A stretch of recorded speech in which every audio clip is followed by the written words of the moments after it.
My name is Emma, and I'm a 20-year-old university student living in New York. I grew up in a family that went through its share of changes. My parents got divorced when I was 14, and I've lived with my mom ever since. Things got even tougher last year when my dad, who I was very close to, passed away from cancer. He left me a significant amount of money in his will, but I could only access it when I turned 20. This year, I reached that milestone, and not long after, something pretty unbelievable happened.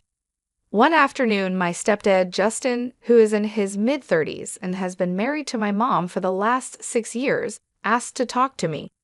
Our relationship has always been a bit strained. I try to keep things peaceful, but he's not always been the kindest to me.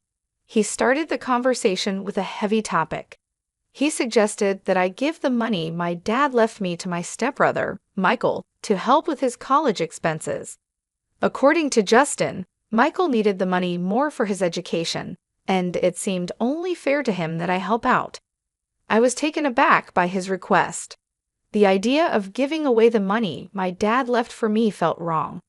I tried to explain to Justin that this inheritance was something my dad intended for me, and it felt important to keep it for my future. But Justin didn't see my point of view. He insisted that I didn't need the money and that Michael's needs were greater. Despite his pressure, I stood my ground. I calmly explained to Justin that saying no wasn't about disrespect. It was about honoring my dad's wishes and maintaining personal boundaries. Justin got quite upset at my refusal and tried to intimidate me, but I remained firm in my decision. It was a challenging conversation, but it was important for me to speak up for what I felt was right. I stood firm, making it clear that if Justin was upset by my refusal, he might want to reconsider his approach. Justin, remember, you're part of this household too, so let's try to keep things respectful, I suggested. But it seemed like a peaceful resolution wasn't in the cards.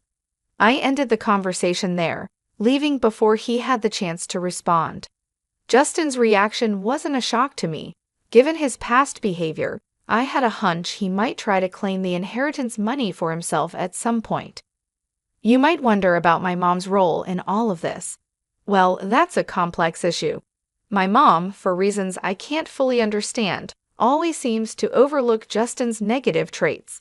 She's deeply in love with him, almost to the point of blindness, and I didn't want to shatter her perception by constantly clashing with Justin. So I've tried to maintain peace for her sake. It's odd, considering I'm one of the youngest in the house, yet often I find myself having to be the most responsible. At the time of this ordeal, my mom, Mary, was out of town, which is why she wasn't around to intervene. Had she been there, she would have been livid. Justin knew he had a window of opportunity with her away, underestimating my resolve in the process. As I walked away from our heated discussion, Justin followed, berating me and labeling me a terrible sister for not wanting to hand over the inheritance to Michael.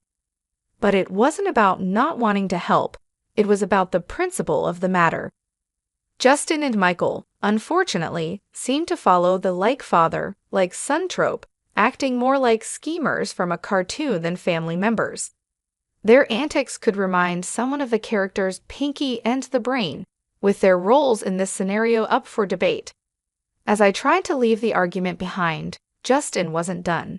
He insisted I listen and comply with his demands, bringing Michael into the conversation to reinforce his point. Michael sleepily joined in, confused about the details until Justin prompted him about the important reason behind their demand for the money, a supposed business venture that suddenly became about Michael's university tuition. Their story was inconsistent, with Justin scrambling to justify their claim to my inheritance, first mentioning a business, then switching to tuition. It was clear their motives were murky at best, relying on manipulation rather than any real need or right to the money my dad left me. I just woke up, so I'm a bit foggy, Michael mumbled, trying to piece together his story. Right, the university. I've been thinking about going, and I need the money for that. So yeah, I need it. His attempt to claim the inheritance for his education was unconvincing at best. I couldn't help but respond with a firm no, prompting a flurry of protests from both him and Justin. "Why not, Emma? He's clear about what he wants," Justin pressed, insisting the matter was non-negotiable and that they were entitled to the money. "We'll just have to see about that," I replied, the air growing thick with tension. Justin's antics were usually limited to harmless pranks, but this new scheme to manipulate me out of my inheritance marked a departure into outright selfishness and immaturity. I decided to hold off on telling my mom for the time being, preferring to handle the situation on my own, especially after uncovering more about their dubious intentions. "Emma, stop being childish. It's time to act like an adult and do what's right," Justin lectured, suggesting that the adult thing to do was to hand over my inheritance. His logic was baffling. "And what, Justin? The right thing is to give away my inheritance on your say-so?" I countered. His plea to keep this from my mom raised my suspicions further. Why shouldn't I tell her? She has every right to know what's happening in her own house. Justin's desperation not to involve my mom, paired with his uncharacteristically stern tone, only fueled my resolve. Something was definitely amiss, particularly with the so-called business venture Michael had mentioned earlier. It was clear they underestimated my awareness of their tactics, and Justin's vehement opposition to me sharing anything with my mom was a red flag. I reached out to my mom at the first opportunity. "Hey Mom, how's everything with you?" I began, trying to gauge her mood. "I'm all right, dear. What about you?" she responded. I hesitated, knowing what I was about to divulge could cause a stir. "Not great, Mom. Something's up with Justin and Michael Justin in particular. He's been acting really strange." My mom's response was to caution me against overthinking things. "Oh, Emma, don't let your imagination get the better of you." But it was too late for reassurances. The pieces were too aligned, pointing to something more than just a misunderstanding or paranoia on my part. Understanding my mom's reluctance to believe the unsettling truth about Justin, I pressed on, determined to shed light on the situation. "Mom, I get that you have feelings for him, but Justin crossed a line. He didn't just ask for the inheritance money, he demanded it for Michael, claiming it was for education purposes. There's something off about this whole thing, and he even became aggressive when I mentioned bringing it up to you," I explained, my resolve hardening despite her skepticism. My mom hesitated, torn by her emotions and the troubling accusations against the man she cared for. "I'm struggling to grasp this, Emma. I feel like we need more evidence to make sense of it all." "Don't worry, Mom. I'll find the proof we need," I assured her, even though she wasn't entirely convinced. The idea that Justin had somehow bewitched her with his manipulations nagged at me, but I knew I needed solid evidence to reveal the true nature of his intentions. Later that night, I found myself scouring the family computer for any clues that could unravel the mystery of Justin's behavior. Fortune seemed to be on my side when I discovered that Justin had carelessly left his email account open. What I found was a revelation. Emails exchanged between Justin and a woman named Martha painted a clear picture of deceit. These messages were far from innocent, hinting strongly at an affair. But it was the content discussing plans for a divorce and a future together, fueled by an influx of money from a dubious business venture, that caught my attention. Justin may have been cautious not to detail any illegal activities, but his indiscretion and betrayal were blatant. Armed with this information and determined to uncover more, I decided to approach Michael, hoping he might inadvertently reveal more about their plans. I initiated a casual conversation with him, subtly turning on my phone's recorder to capture our exchange. "Hey, Michael," I greeted him, feigning cheerfulness. "Hello, Emma," he replied, seemingly in a good mood. "You seem happy today." "Why not? It's a beautiful day," I said, steering the conversation in hopes of discovering more about Justin's schemes and their impact on my family. I approached Michael with a sense of curiosity, pretending to consider their request for the inheritance money. I've been thinking a lot about what you and Justin mentioned. I'm actually considering giving you the money for your college, I told him, watching his reaction closely. Really? That's amazing. I'll let him know right away, Michael said, his excitement palpable. Hold on, not so quickly. Before anything happens, I need to confirm something. This money is specifically for your college tuition, correct? I pressed on, trying to gauge his sincerity. Yes, of course, for my college tuition. Michael stuttered a bit, perhaps caught off guard by my questioning. And you're sure about this? What about Martha? Is she serious about it too? I prodded, dropping the name I had discovered in Justin's emails. Martha? Who's Martha? Michael faltered, a clear sign of confusion crossing his face. Oh, she's a student advisor at the college. He quickly covered up, but it was too late. Unbeknownst to us, Justin had silently entered the room, and his presence was intimidating. I don't appreciate you questioning my son like this, he interjected, his tone stern. I was merely inquiring about the intended use of my inheritance. After all, if I'm considering giving it away, I'd like to know it's for a good reason, I explained, trying to maintain my composure. Justin's retort was sharp. Once you give money away, it's no longer yours to worry about. It's not your business anymore. The audacity of his statement took me aback, especially considering his next threat. You're not just thinking about giving us the money.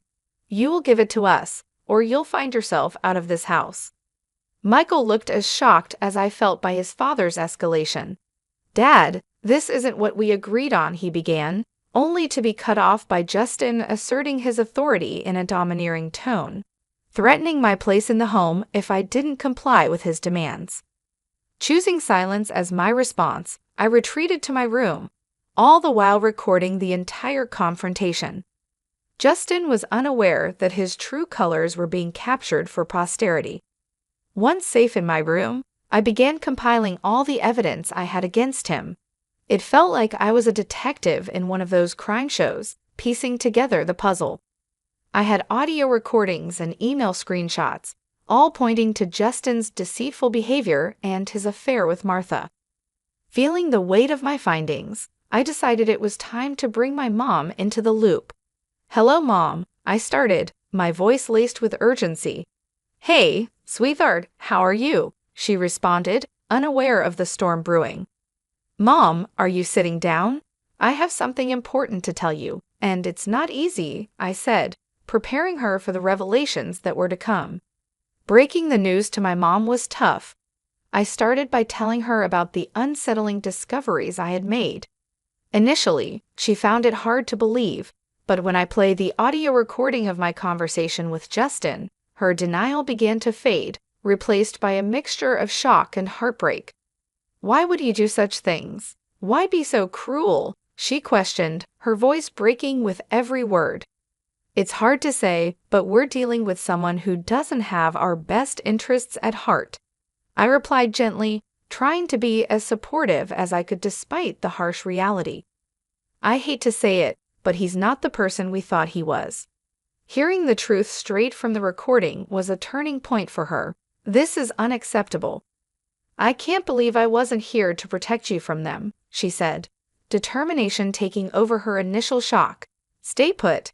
I'm coming back immediately, and yes, I've locked my door, I reassured her. My mom's protective instincts kicked in full force. She was ready to confront Justin and ensure he regretted his actions. He's going to realize he picked the wrong family to mess with, she said, a fierce resolve in her voice. When she arrived, it was a moment filled with mixed emotions. We hugged tightly, sharing tears over the betrayal and the tough decisions that lay ahead. Yet there was also a sense of relief and unity. Together, we spent hours devising a plan, ready to face the ordeal as a team.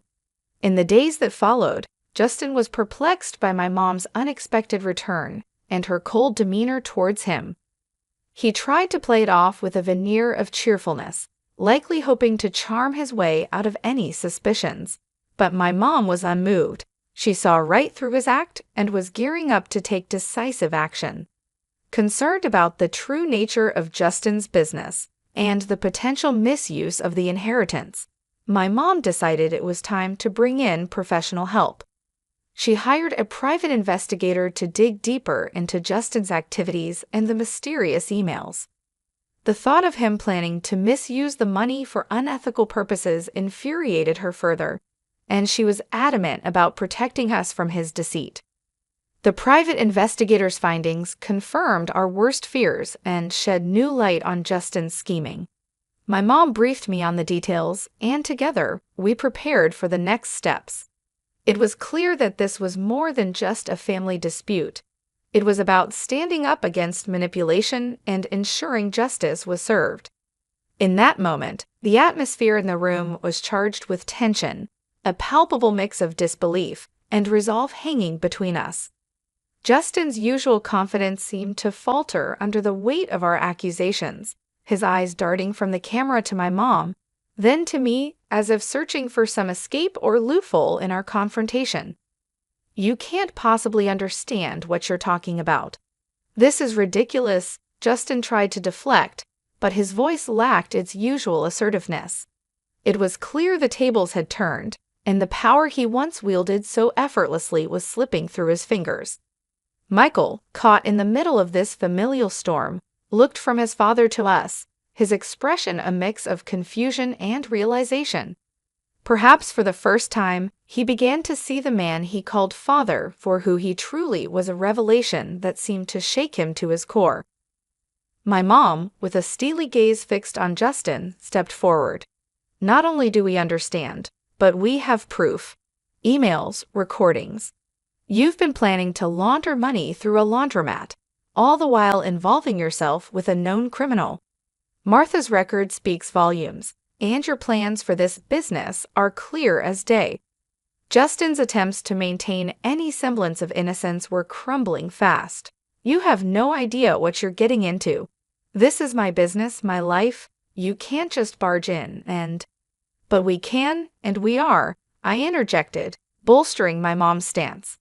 "This isn't just about your business, Justin.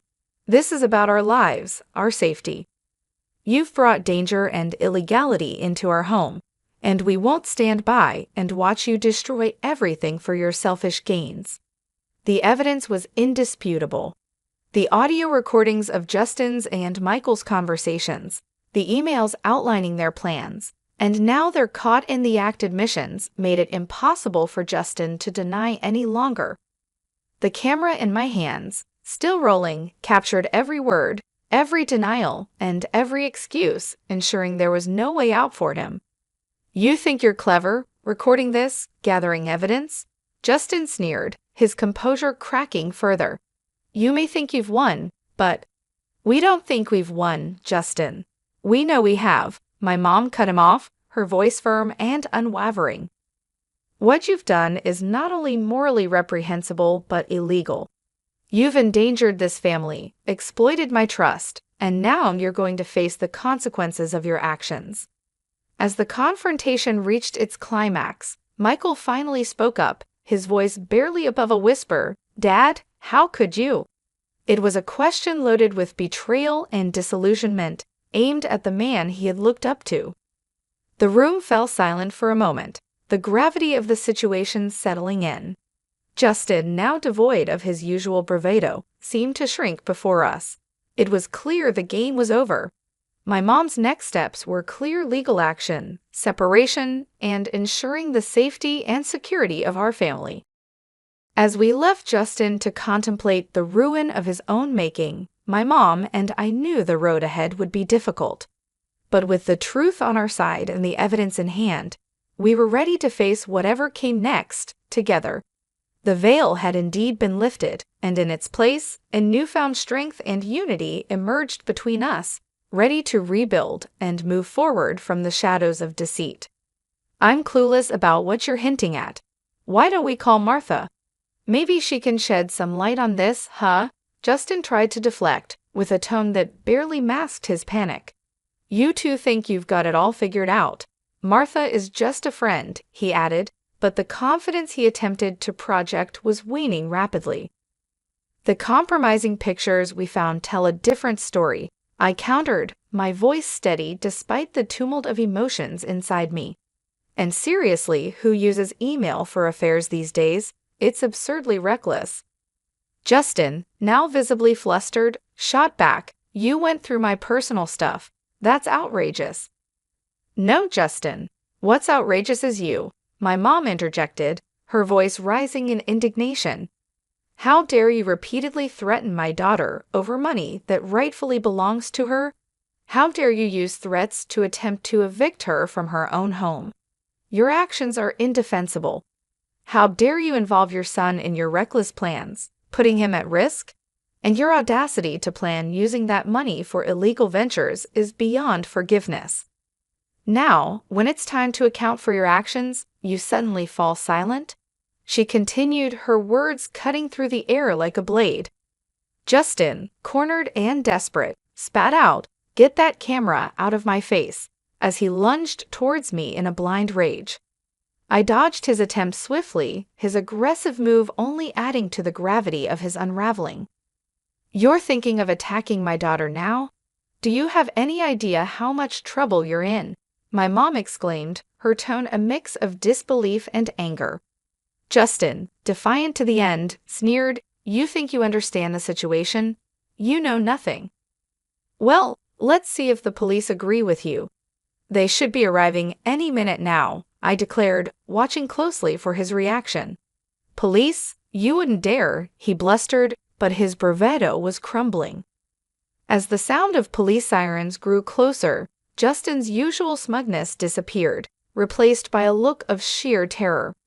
It was the first time I'd seen him stripped of his arrogance, revealing the coward beneath. "Please, Mary, let's not escalate this. I can explain," he pleaded, his voice cracking under the strain. "Save your explanations for the judge, you despicable man," my mom retorted with a disgust that left no room for ambiguity. "And Michael, don't think you're absolved from responsibility. You're both going to face the consequences of your actions." As the police arrived, it was clear that this was the beginning of the end for Justin's schemes. My mom's fierce declaration echoed in the air, marking a pivotal moment of justice for us. "This should teach you a lesson about disrespecting my daughter and me. You're not too young to understand the difference between right and wrong, and it's time for you to face the consequences," my mom asserted, her tone firm but fair. "Yes, Mom, I understand," I replied, knowing that I had crossed a line and needed to accept the repercussions of my actions. "Come on, Grace, don't you think this is all a bit too extreme?" Justin tried to argue, seeking some leniency. "Quite the opposite. This is barely scratching the surface of what's deserved," my mom countered, her resolve unwavering. "Emma, how's our live stream doing?" my mom inquired, a modern twist to ensuring that justice was seen to be done. "We've got over 5,000 viewers tuning in. This is making waves," I informed her, amazed at the digital audience we had attracted. "And just to make things perfectly clear," my mom turned towards Justin, her voice steady and clear, "I want a divorce." "Yes, you heard it right, folks," she announced, making sure the live stream caught every word. The fallout from the live stream was monumental. The drama unfolded in real time for over 5,000 witnesses, and the story quickly spread to local newspapers and tabloids. Being at the center of this whirlwind was surreal, witnessing the swift downfall of Justin, my soon-to-be ex-stepfather, and the complicit Michael. The satisfaction of seeing justice served was palpable. Justin's world unraveled as he lost his job, friends, and even the support of some family members who chose to distance themselves. Facing serious charges, Justin's future hung in the balance, with the potential of spending up to 22 years behind bars if the court found him guilty. Meanwhile, Martha, his partner in crime, was also discovered by the police after attempting to lay low during the scandal. She too faced similar charges, her future uncertain. Through the turmoil, my mom and I found strength in each other. Our bond deepened as we navigated through the chaos, coming out stronger on the other side. Weekends were now our time to unwind on the patio, drinks in hand, reflecting on the absurdity and malevolence of Justin's actions. It was a period of healing and reaffirmation for us both. Good riddance, we toast, a shared sentiment of relief and closure. Good riddance, indeed. Don't you dare come to my graduation ceremony. If a plain old lady like you shows up, everyone will laugh at me. It's my big day, so stay away. These were my daughter Lauren's words. She thinks I'm an embarrassment. When she called, her voice was sharp and panicked. Hey, old lady, where are you? Leaving a silly note like that and thinking you'll get away with it? Come home right now. I could hear my husband John's voice too. Both were frantic. My name is Kelly Brooke. I'm a 41-year-old housewife. I've been working part-time at a local real estate agency, raising Lauren and doing household chores for over a decade. I married John 15 years ago. He had Lauren from his previous marriage. I met John at work before we got married. I was working at a construction company, and John was there for sales. Our company was tough on contractors, but John always had a smile and a positive attitude. I once recommended a product he was selling to my company, and as a result, his company got the contract. This led to us going out for meals several times, deepening our relationship. Eventually, he proposed, and I happily accepted. I quit my job just before our wedding. John confessed that he was living alone with his 8-year-old daughter. At first, I thought it was a lie, but it was true. I met Lauren a week before the ceremony. She was shy, hiding behind John, and not coming out in front of me. That's when I decided I would take care of her until she graduated high school. I couldn't forget Lauren's anxious eyes peeking out from behind John. Despite my family's strong disapproval, I decided to marry John. It was my first marriage, and my father was especially furious, saying I was being mocked. But I went against their wishes and married John. If I had listened to my parents, I might have avoided the troubles that were about to come. It's been 15 years since I got married. Lauren is now 16 and about to graduate from high school. Normally, this would be a joyful moment, but I couldn't feel happy. I remembered my hope of making her a respectable adult when I decided to marry John. Hey, old lady, where's my t-shirt? Did you steal it? Lauren started calling me old lady 3 years after we began living together. She used to be kind, but then she suddenly became rude. Is this the t-shirt you're looking for? I handed her the shirt from the folded laundry. Why did you wash it? What if it shrinks? Normally, you should take it to the cleaners. You're so clueless, really so dense. I had hand-washed and air-dried the t-shirt, thinking it would be damaged at the cleaners, but I couldn't explain this to Lauren. All I could do was apologize. Lauren snatched the shirt from my hand, muttering, "You're so useless," before walking away. Her words pierced my heart. I couldn't argue back and just bowed my head. I didn't understand why Lauren had become so harsh with me. At first, I thought it was because she was teased about her father's remarriage, but that didn't seem to be the case. Around the same time, John's attitude towards me also changed. He used to smile a lot, like when he was selling, but lately he stopped smiling at home and became more sullen. He even started calling me "Hey you." Lauren's behavior seemed to follow his lead. I thought maybe I was lacking in some way, so I tried harder with the housework and took extra care of Lauren. I wanted her to grow up to be a respectable adult, but contrary to my hopes, Lauren's attitude towards me worsened day by day. Calling me old lady became the norm for her.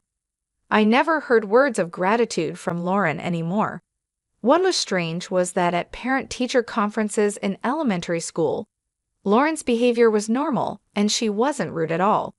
John talked normally with Lauren, even smiling sometimes. This meant that her terrible behavior was directed only at me, which hurt me even more. Whenever I tried to talk to John, his attitude was distant, completely different from before. I had no one to confide in, and I felt more and more isolated in my own home. Since middle school, Lauren stopped telling me about school, and John would attend school events. I had to learn about the schedule for school events from my neighbors. John and Lauren seemed to get along well, going out together sometimes. I wanted to be treated as family by John and Lauren too. I had always wanted to live happily together. I never imagined it would be this painful to have that wish unfulfilled. John's attitude towards me continued to worsen. Dust is piling up on the stairs. Clean it up. You're a stay-at-home wife, aren't you? The toilet paper is almost out. Are you even cleaning the bathroom? You're really dense, you know. I frequently received such rejoins from John. Originally, when we first got married, we both shared household chores. John had been doing housework while living with Lauren, and he was happy at first to share the chores with me. But now I do all the housework. John used to say it was wrong for a stay-at-home wife to do all the housework. Lauren was an easy child to take care of, but this somehow made things worse for me. When I tried talking to John, he just dismissed it as my lack of effort. In the end, everything was my fault. The more I tried talking to John, the heavier my heart felt. He would nitpick my housekeeping, constantly criticizing me. You can't even clean properly. No improvement after all these years. Do you lack learning ability? John looked down on me with disdain. All I could do was apologize. I'm sorry. I'll try harder. Please forgive me. John sighed dramatically, as if exasperated. Even if you try hard, you won't be able to do it. That's why you get scolded. Always saying you'll do it. But have you ever? John's words kept chipping away at my heart as time passed. I was worn out, and Lauren turned 19. I was curious about her plans after graduation, but she wouldn't tell me, and neither would John. By then, I had stopped talking to John and Lauren unless it was absolutely necessary. One day, I overheard Lauren and John discussing her future. I didn't mean to eavesdrop, but I wanted to know, so I listened. I got it. I could go to college on a recommendation, and I even got a scholarship. Thanks, Dad. Thank you. I could hear the joy in Lauren's voice. She never spoke to me like that. Good for you. It's the result of your efforts. All the housework we dumped on that dense housekeeper was worth it. Were they referring to me as the housekeeper? Yeah, she was a good outlet for stress. I heard their mocking laughter. Quietly, I left and locked myself in the bathroom, the only place I could be alone. I crouched there, holding my head, and cried. To think that John and Lauren saw me in such a light.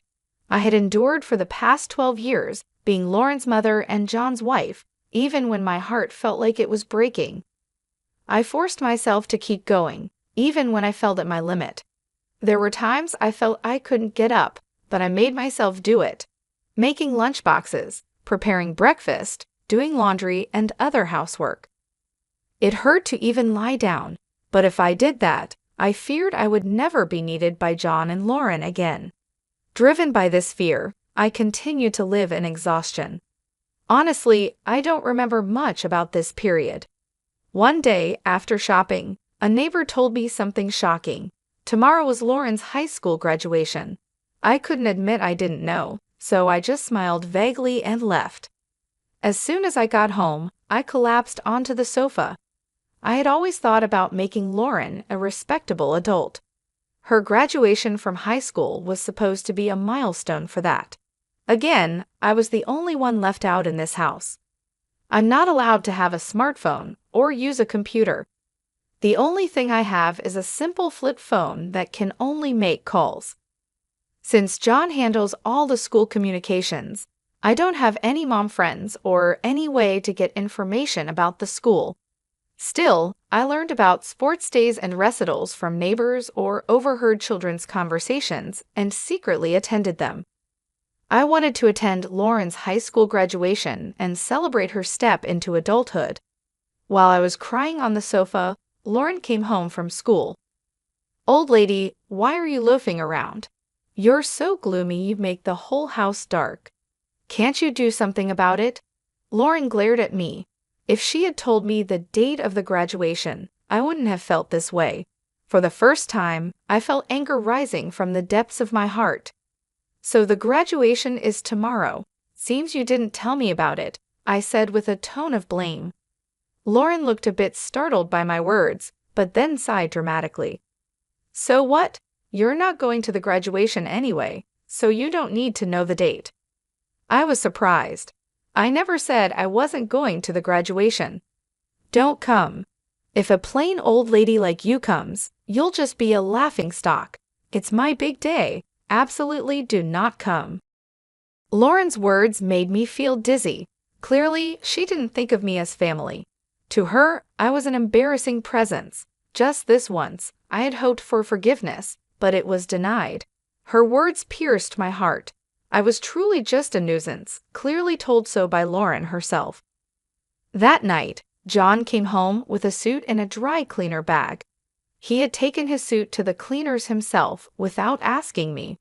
Of course, he knew about Lauren's graduation.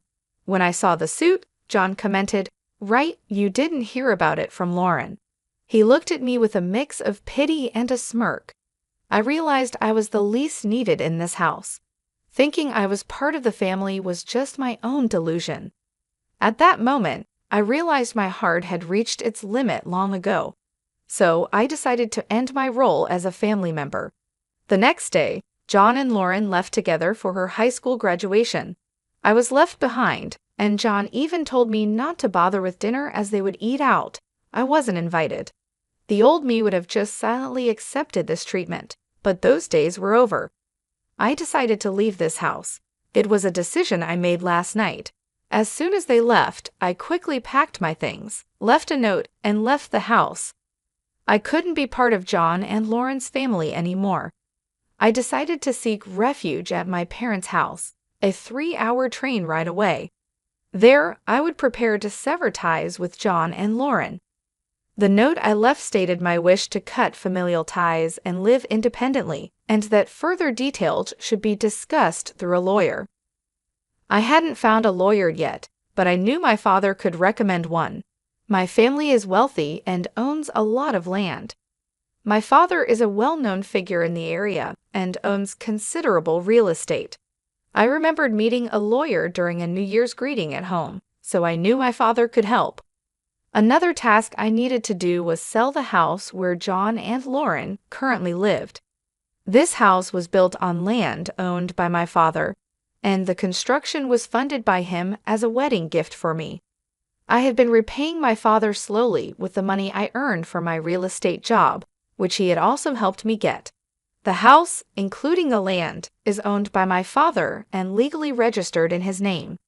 At the time, John might have thought the house was a gift and never asked about the ownership because he was afraid of offending my father and losing the gift. John was the classic home tyrant, harsh to those he saw as weaker but submissive to those above him. I told my father everything that had happened. As I spoke, tears flowed uncontrollably, and I had to pause several times due to sobbing, but my father listened until the end. I saw tears in his eyes too. The most relieving part was that my father didn't criticize my initial decision to marry John. At the end, my father said, "You've been through a lot."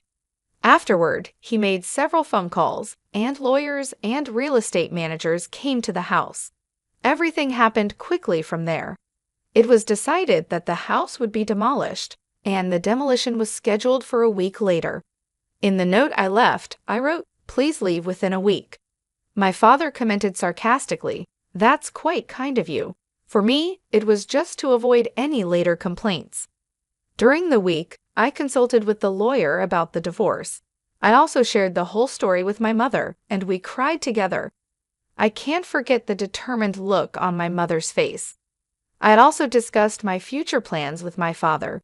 The priority was to establish a new foundation for my life. It took courage to talk to my parents, and it was painful, but once I did, my heart felt lighter. For the first time in 12 years, I slept soundly.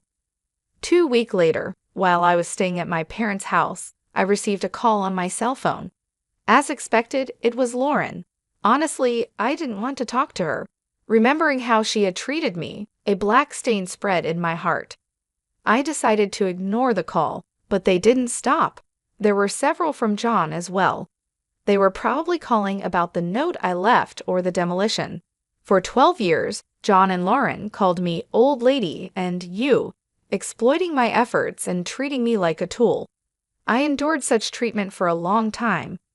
The thought of dealing with them again made me shudder, but I knew I needed to settle the past to move forward. Without confronting them, I wouldn't feel at peace. I felt I owed them a proper response, so I steeled myself and answered the phone. "Hey, old lady, where are you right now?" Lauren's screeching voice pierced my ears, hurried and panicked. "Leaving such a ridiculous note.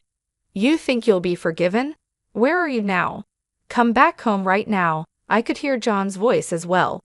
They both seemed frantic.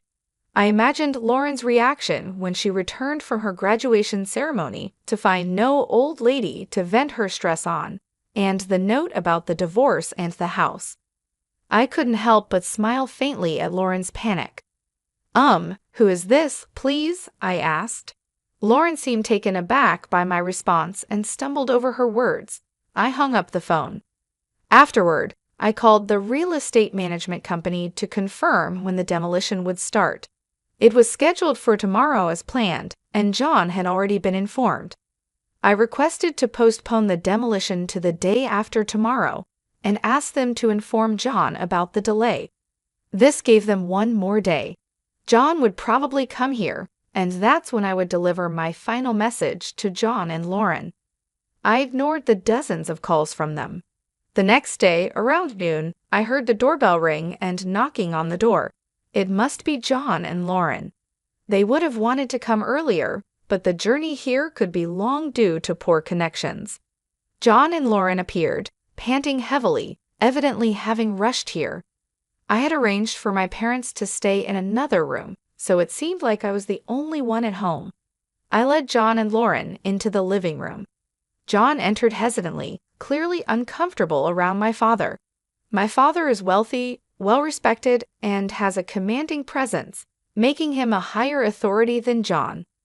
On the other hand, Lauren didn't seem intimidated at all. She appeared determined to overpower me and bring me back home.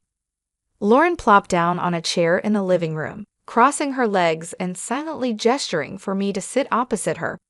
I took my time preparing tea, moving leisurely before finally sitting across from her. Growing impatient, Lauren addressed me. "What's the meaning of all this?" John, sitting next to her, placed the note I had left on the table. I didn't react and just met Lauren's gaze silently. She was the first to look away, attempting to dispel the awkwardness with a laugh. "What was that 'who is this' act yesterday? Pretty poor performance." I continued to stare at Lauren silently. She became visibly uncomfortable, shifting in her seat. "Look, it's no use. A dumb old lady like you can't survive without us. You're nothing but trash." I almost reacted to her harsh words but restrained myself, noticing the tremble in her voice. Lauren was clearly bluffing.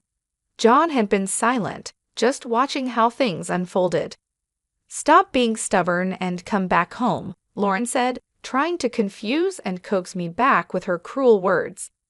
As Lauren became more agitated, I responded calmly, "I don't have a family, do I?" "Oh, I have parents, but you two are not my family, are you?" Lauren, clearly out of her element, raised her voice.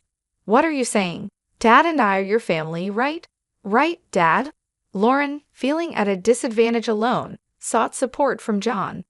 John looked around nervously, and, once he confirmed they were alone, turned to me with newfound bravado. "That's right. You can't live without us, just like Lauren says." "So you're coming back," John said, getting bossy all of a sudden when he noticed my parents were nowhere to be seen. Looking back on it now, what a small-spirited man he is. "Like I said, I have no family," I replied firmly. No matter what John and Lauren said, I would continue to treat them as strangers. They were not my family. If they were, they wouldn't have treated me like a slave. A true family supports and helps each other, especially when someone is in trouble. But John and Lauren were different. For 12 years, they treated me like a servant, a vent for their stress. They insisted this was normal, oblivious to how wrong and cruel it was, unconsciously oppressing me. I marvel at how I endured it for 12 years, almost impressed with myself. It started when I saw Lauren peeking out from behind John's back. I had promised myself to raise her to be a decent adult. I endured and served them for this promise, at least until Lauren graduated high school. I had decided that Lauren's high school graduation and her moving on would John the end of our relationship. I had held a faint hope that if John and Lauren changed their ways and improved their attitudes towards me by the time of her graduation, I would continue with them as a family. But they betrayed my expectations, leading to this situation. Everything was decided the day before the graduation ceremony, so now I confront them with the appropriate attitude. John and Lauren are no longer my family, and I will not treat them as such. Realizing the significance of my treating them as strangers, Lauren altered her approach. "We're family, aren't we, Mom? Stop this silly act, please," she said, switching from calling me old lady to Mom. Realizing her usual tactics wouldn't work, John swallowed hard and watched intently. "Even though you're not my birth mother, we've lived together all this time, so please listen to my request," Lauren pleaded, her previously defiant posture changing to one more pleading. "I have no obligation to respond to requests from someone who isn't family," I replied, keeping my composure and emotional distance. Tears appeared in Lauren's eyes as she looked at me desperately. "Please listen to me. The note you left, it's not true, right? You can't really be selling the house. It's not serious, right? Because you're part of our family." Lauren's use of the term "mom" made my skin crawl, especially since her main concern seemed to be the house. She was anxious about losing the house, not about losing me. No matter how much Lauren pleaded, my feelings remained unchanged. She lowered her face, apparently crying. "This is some kind of joke, right? You can't be serious," John said, upset by Lauren's tears, and turned his anger towards me. "What's with that note? Come back right now and stop the demolition." John spoke rapidly, driven by anger. "I can't do that. The decision has been made," I said in a restrained voice. "Do you think you can get away with doing this to your family?" John demanded. "That's why I've been saying we're not family," I replied. Neither John nor Lauren seemed willing to listen. "Please understand, we're not family." I wondered how many times I had to repeat the same thing. Suddenly, John stood up and slammed his fist on the table. "Don't joke with me." I was startled but managed not to react. "Who's joking? After not treating me as family for 12 years, you can't suddenly expect me to act like one. It's impossible." My voice was harsher than I intended. I'm angry too, though I didn't show it. My anger was bubbling up inside me like magma about to erupt. John and Lauren's selfish actions were unforgivable. They trampled on my 12 years of suffering and efforts to be part of the family. I tried to become a family with John and Lauren, but they mocked and used me. They wouldn't understand how lonely and painful it was to be left out. I wished so many times to be treated like family, but my wish never came true. It took me 12 years to give up, despite my continuous efforts. As Lauren's mother, this is the outcome. A self-mocking smile appeared on my face. Seeing my dry smile, John and Lauren stared at me in shock. John seemed to lose his strength and slumped into the chair. These two, far from understanding my feelings, tried to use me until the very end. No matter how much I cared for them, they never cared for me. Even though I cherished them, they never cherished me. When they found themselves in trouble, they said things like, "We're family," but they never meant it. They just wanted to use me. It's just too convenient. I felt not just a headache, but even nausea. Why did I keep tolerating these people for 12 years? It's strange to think back on it, but there's no point in reflecting now. There's no future for the three of us together anymore. All I can do is make John and Lauren acknowledge their guilt and pay for it. I won't expect or trust anything from Lauren or John anymore. John stood up and apologized. "I'm really sorry. Please come back, I beg you." Even with his apology, it doesn't touch my heart at all. I won't extend a helping hand, and I definitely won't think about living together." "Just stop it. I'm no longer your family. I'm a stranger," I said. Lauren also began to apologize, following John. "I'm sorry. Please forgive me. We're family, so let's go home together." I was astounded by their self-serving talk. After treating me like a stranger for 12 years, now they want me back because we're family? That's too naive. It's just not happening. I couldn't stay calm anymore. My words flowed, driven by emotion. Harsh words escaped my lips, words I had held back out of consideration for John and Lauren. I don't want to hear any excuses. I can't trust any words. I can't ever imagine us being a family again. At this point, I placed a piece of paper in front of John. It was a divorce paper, already signed by me. "Write on the divorce paper now. I'll go and submit it. Write it here." John shook his head from side to side. Then he showed me a smile. "Think it over, will you?" I was astounded by John's lack of grace in handling the situation. Such a small-minded man. I had always misunderstood John's ingratiating smile. The smile he showed when we first met was a sleazy expression of sizing someone up. I mistook it for the smile of a kind person. It still makes me angry thinking about it. I stood up and called my parents from the back. My parents appeared in the living room. John's mouth was agape as if his jaw had fallen off. My father glared sharply at John, and my mother also had a stern look on her face. John shrunk back just from their gaze. "I'm sorry. I'm sorry for the trouble caused by Kelly's misdeed." I thought I heard it wrong. What misdeed of mine is John still trying to shift responsibility for? My father's eyebrows twitched, but he remained silent. "Kelly, no. Miss Kelly left the house on her own. I was just trying to persuade her to come back." "Right, Lauren?" John was prompting Lauren to agree with his nonsense. "Kelly's misdeed? Don't be ridiculous." My father's loud voice echoed through the house. The windows rattled. John and Lauren gasped and held their breath. My father stood in front of John, bent down to meet his gaze. "How could you interpret Kelly's actions as selfish? You only think about yourself. You're such a small man." Then my father turned to Lauren. "It seems you've done some terrible things too, going along with this man. What did you think of Kelly, fools?" My father's loud voice echoed through the house.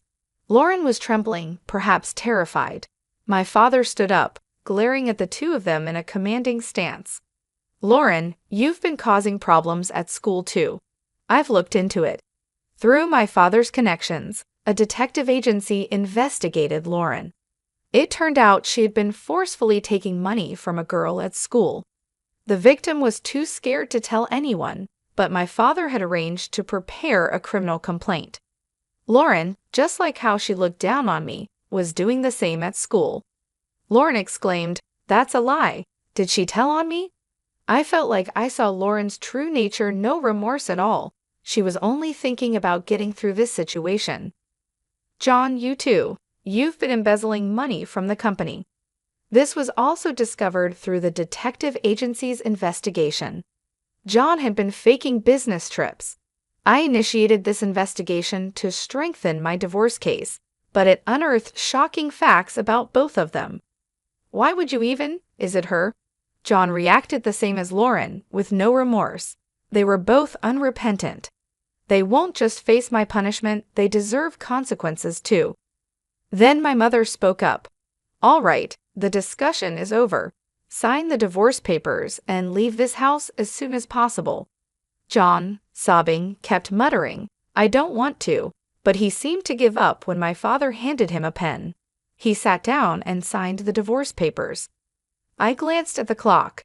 It was almost 7:30 p.m. The last train leaves at 8:00 p.m. If they miss it, there won't be another train until the morning. In this small town, there are no taxis. If they don't catch the last train, John and Lauren won't make it to the demolition scheduled for tomorrow. They probably hadn't packed anything, thinking they could persuade me. As I hesitated to tell them, Lauren suddenly blurted out something unbelievable in a sulky tone. "But this divorce was your idea, right, Dad? You should get alimony." Lauren, having been exposed, seemed to become defiant. Both my parents looked shocked. That's impossible. What you've done is essentially domestic violence, a crime. Lauren was momentarily taken aback, but then defiantly retorted, "Show me the proof." I placed a notebook on the table. "This is a diary I started keeping since I got married." Lauren glared at me with a scornful look. "You don't even have a smartphone or computer. What kind of evidence could you possibly have?" "A diary is a valid form of evidence, you know, not just video, audio, or pictures." Lauren looked utterly astonished. "That's right. Even the lawyer acknowledged it. This diary is substantial evidence." John and Lauren, seemingly resigned, hung their heads in defeat. I dramatically checked my watch. "Well, you've missed the last train. You won't be able to get home tonight." My mother looked at John and Lauren with a smug expression. "That's right, there are no taxis around here. I wonder if there's even a decent hotel nearby. All right, we're done here. Get out now." John and Lauren were hurried out of the house. From the second-floor balcony, I could see them rushing toward the station, probably shocked that the last train left so early. Watching their flustered figures, I felt the weight in my heart starting to lift. Some loose ends remained, but I felt a sense of closure. John and Lauren, having missed the last train, couldn't find a taxi and ended up walking for about an hour to find a hotel. When they got home the next day, the demolition was already underway, but they managed to salvage only their clothes. Unbeknownst to them, I had temporarily stored the furniture, appliances, and my belongings in a warehouse. Later, I received a report from my lawyer that the divorce, including the alimony claim, was finalized. John, initially reluctant to pay, complied after pressure was applied to his company. According to the detective agency, John was fired for embezzlement, and Lauren's scandal led to her expulsion from high school, ruining her chances for college. John, now jobless, could only afford to rent a small, old apartment far from the station. There he lives with Lauren, who dropped out of high school. Lauren blames everything on John, and he constantly criticizes her, leading to endless arguments, as reported by the detective agency. I had quit my part-time job at the real estate agency and was considering my next move when my father suggested I help with the family business. I took a job at his resort property management company. Living in a resort area is a big change from city life, but being surrounded by nature has been refreshing. I also got a dog, so I don't feel lonely living alone. For now, this dog is all the family I need. I plan to live a peaceful life, just me and my dog.